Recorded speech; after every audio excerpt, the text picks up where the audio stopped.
The loss to the Detroit Lions hit Cowboys fans hard, not just because it was another mark in the loss column, but because it reopened familiar wounds, the kind that make people question everything they thought they knew about this team, and especially about Dak Prescott. And in the immediate aftermath, the narrative felt predictable.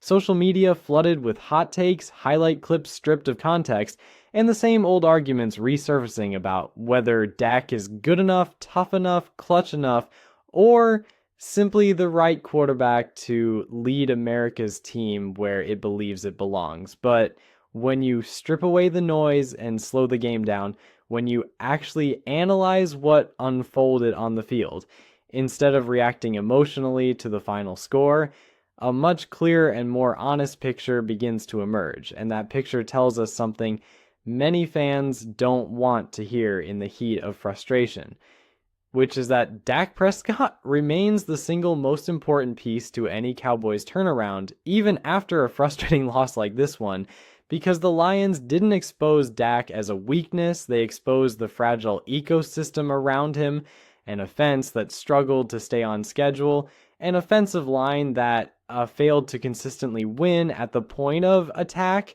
a run game that never forced Detroit to adjust its defensive approach, and a team that allowed the flow of the game to drift away instead of grabbing it early. And in that environment, even the best quarterbacks in football are going to look human, because football at the NFL level is never about one player, even when that player touches the ball on every offensive snap. And yet, Dak Prescott, more than almost any quarterback in the league, carries the full emotional weight of his franchise. And when the Cowboys lose, it feels easier to say Dak failed than to admit that the margins failed, that the execution failed, that the plan failed, because blaming the quarterback gives fans a single face to attach their disappointment to. But the reality is far more complex and far more revealing if you're willing to look deeper, because against Detroit, Dak didn't lose composure. He didn't spiral. He didn't abandon fundamentals. He operated within the structure he was given. He took what the defense allowed. He avoided catastrophic mistakes, and he continued to compete even as the game script drifted further away from Dallas's ideal formula. And that's the part that often gets overlooked, because leadership in football isn't always loud or dramatic. Sometimes it's quiet persistence. Sometimes it's keeping a team from fracturing when momentum swings the other way. And that is something Dak Prescott has consistently done throughout his career, especially in moments when the Cowboys are under intense scrutiny. And make no mistake, there is no harsher spotlight in the NFL than the one in Dallas, where every incomplete pass feels magnified and every loss feels like a referendum on the entire organization. And Dak has lived under that microscope for years now, absorbing criticism that would crush lesser players. And yet the locker room has never turned on him. The coaches have never lost faith in him, and teammates consistently speak about his preparation, his accountability, and his ability to steady the group when adversity hits. And after the Lions lost, that leadership quality mattered more than any stat line, because the Cowboys didn't walk off the field defeated in spirit. They walked off frustrated, which is a critical distinction. Frustration implies belief that things can be corrected, while defeat implies acceptance that they cannot. And Dak Prescott does not lead defeated teams. He leads teams that expect more from themselves.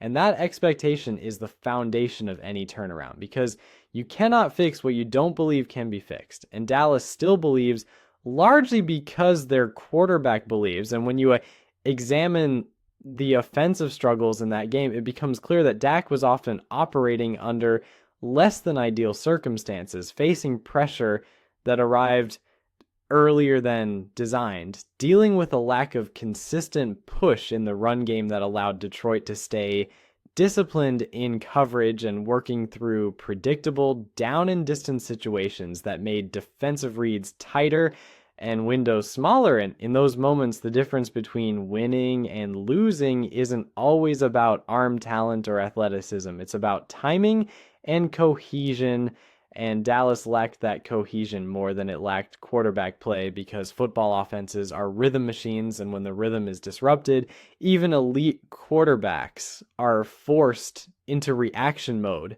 instead of control mode. And Dak Prescott is at his best when he's in control of tempo, when he can manipulate defenses with cadence, when play action is a real threat, when the offense stays ahead of the chains. And those elements were inconsistent against Detroit. Not because Dak failed to execute them, but because the structure around him didn't consistently allow them to exist. And yet, even within those constraints, he showed why he remains valuable. Extending plays when possible without recklessness, protecting the football in a game that could have easily spiraled into disaster, and continuing to make throws that kept Dallas within striking distance longer than the narrative suggests. And that's the uncomfortable truth about quarterback evaluation in the modern NFL.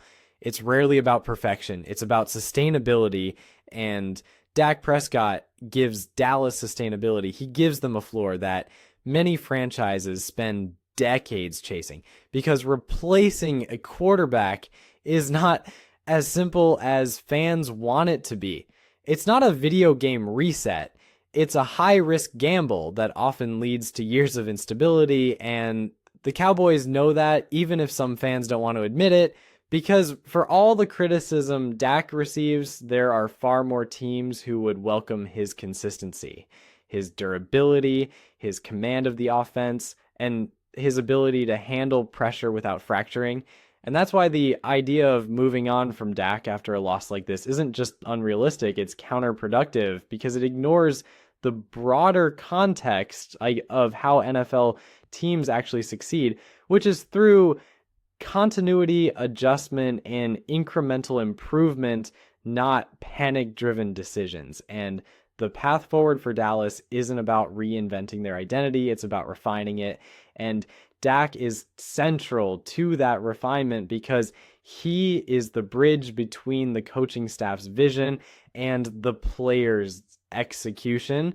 And when the Cowboys are at their best, Dak functions as the conductor of the offense, ensuring everyone is aligned, everyone is on tempo, and everyone understands the moment, and moments matter in football, particularly after losses, because how a team responds often tells you more about its ceiling than how it performs when everything goes right. And historically, Dak-led teams respond, they correct mistakes, they refocus, and they find ways to reestablish balance. And that balance is what Dallas must reclaim moving forward. Balance in play calling, balance in offensive philosophy, balance between aggression and patience. And Dak Prescott is uniquely equipped to manage that balance because he has seen every version of NFL adversity, from early career success to devastating injuries to postseason heartbreak to relentless public criticism. And yet he continues to show up, continue to lead, continue to shoulder responsibility. And that resilience is not accidental. It's earned and it's valuable. And it's the reason why one loss, even a disappointing one against Detroit, does not negate his importance, because seasons are marathons, not sprints, and the teams that survive are the ones that don't overreact to individual setbacks. And Dak Prescott's presence allows Dallas to stay grounded, to analyze instead of panic, to adjust instead of implode. And that may not satisfy fans looking for instant validation, but it's how winning organizations operate. And the truth is, Dak's legacy is still being written. It is not defined by one game, one loss, or one season. It is shaped by how he continues to guide this team through adversity, how he responds to criticism, and how he elevates those around him when circumstances are less than ideal. And if the Cowboys do turn things around, if they rediscover their rhythm, if they make the necessary adjustments and find their stride again, it will not happen in spite of Dak Prescott. It will happen because of him because he remains the constant in a league defined by change. And when you strip away the noise, the overreactions, and the frustration, the reality becomes clear. The Cowboys' best chance to rebound, to stabilize, and to compete at a high level still runs directly through number 4, because leadership, belief, and